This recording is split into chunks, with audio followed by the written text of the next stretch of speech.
Bab 754. Sosok ini tak terkalahkan. Pedang Freddy Y sangat kuat sehingga ekspresi semua orang di sekitar ladang pembunuhan berubah drastis. Mereka jarang melihat pemandangan seperti itu di masa lalu.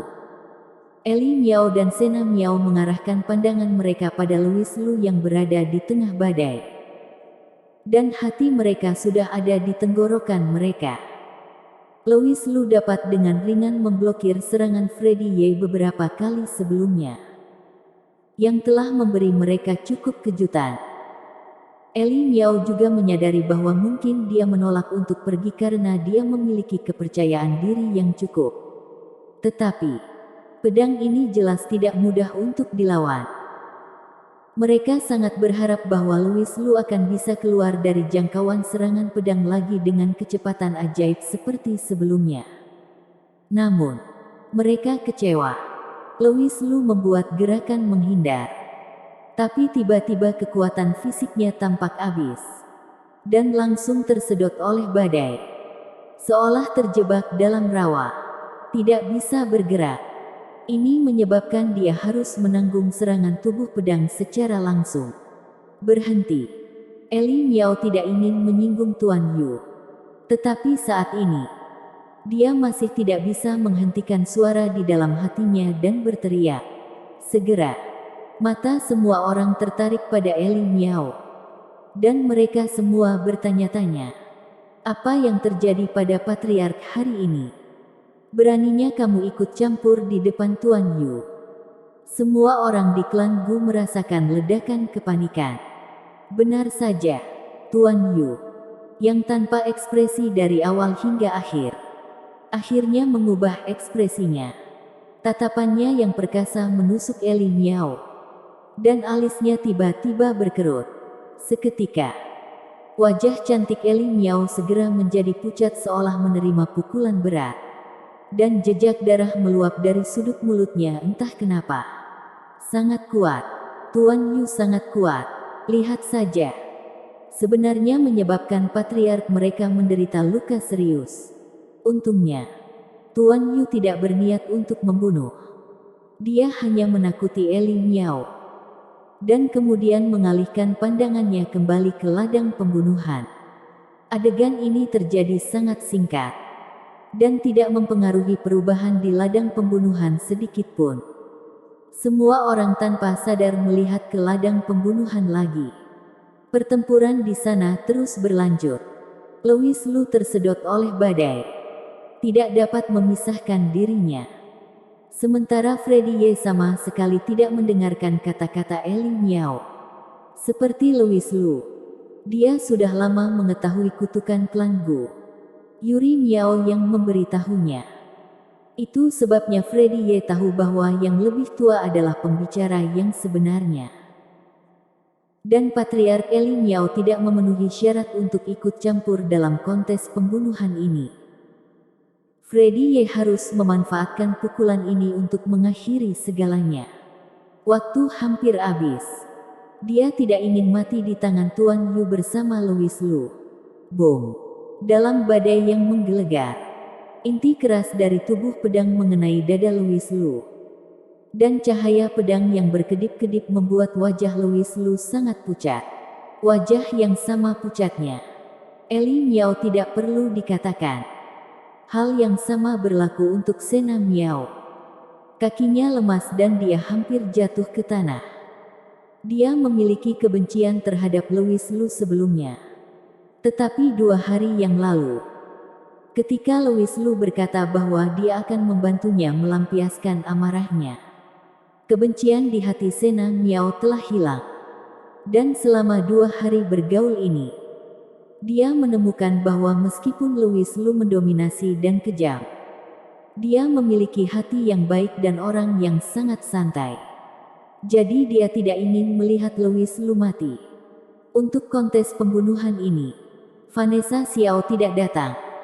Louis Lu yang memintanya bersembunyi di kamar Sena Miao, agar tidak kabur dan terlihat oleh orang lain.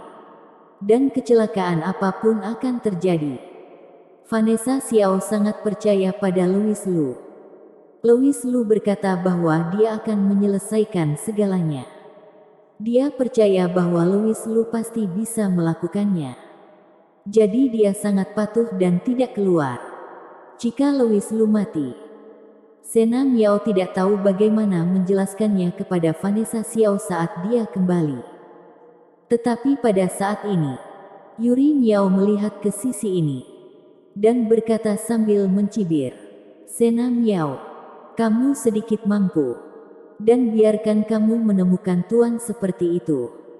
Dan kamu masih ingin berpura-pura menjadi babi dan makan harimau. Tapi sayangnya, kali ini benar-benar berubah menjadi babi." Dia juga terkejut ketika dia pamer di depan Sena Miao 2 hari lalu.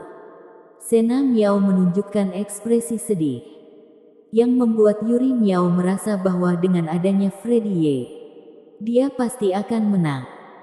Siapa yang tahu bahwa pria bertopeng yang dibawa kembali oleh Sena Miao akan sangat kuat, membuat Freddy Ye sangat sulit untuk menang. Tapi pada akhirnya itu adalah kemenangan. Sena Miao sudah merasa tidak nyaman. Tetapi ketika dia mendengar ejekan Yuri Miao, jantungnya dipukul seperti palu yang berat lagi. Dadanya sangat kencang, dan wajahnya menjadi semakin jelek. Dia tidak berdaya untuk membantah. Di bawah pedang itu, kecuali keajaiban terjadi, sangat mustahil bagi Louis Lu untuk bertahan hidup. Boom! Di bawah kerusakan cahaya pedang, pakaian Louis Lu langsung hancur. Dan sekilas, sepertinya seluruh tubuhnya ditelan oleh cahaya tajam. Namun, saat berikutnya, sebuah hantu tersapu dari badai, lolos dari serangan bayangan pedang. Itu Louis Lu. Dia masih hidup dan lolos dari badai dengan kekuatan isap yang kuat. Pakaian di tubuh bagian atas telah meleleh oleh cahaya pedang, memperlihatkan otot-otot yang proporsional. Ada noda darah di tubuhnya, tapi itu tidak jelek. Darah mengalir di sepanjang garis otot Louis Lu, malah menambah keindahan yang liar. Sosok ini tak terkalahkan.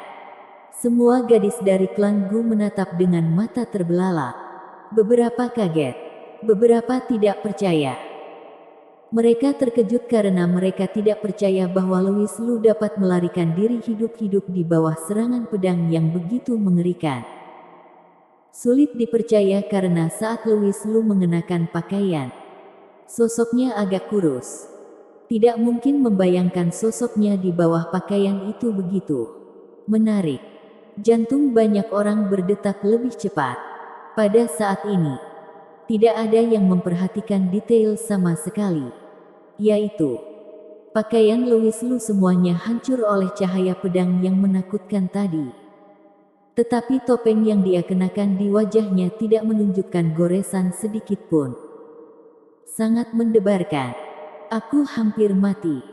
Louis Lu menyeka keringat dari dahinya dan berkata dengan terengah-engah. Sepertinya dia telah menghabiskan banyak usaha untuk melarikan diri sekarang. Suara Louis Lu membangunkan semua orang. Mata Freddy Ye juga berkontraksi dengan keras. Matanya tertuju pada Louis Lu. Wajahnya penuh dengan kengerian. Itu adalah serangannya yang paling kuat. Tidak bisa membunuh Louis Zhang itu. Freddy Ye punya alasan untuk curiga bahwa Louis Zhang di depannya adalah orang yang sama dengan Louis Zhang dari Sekte Kaisar Pedang di Kunlun. Bersambung.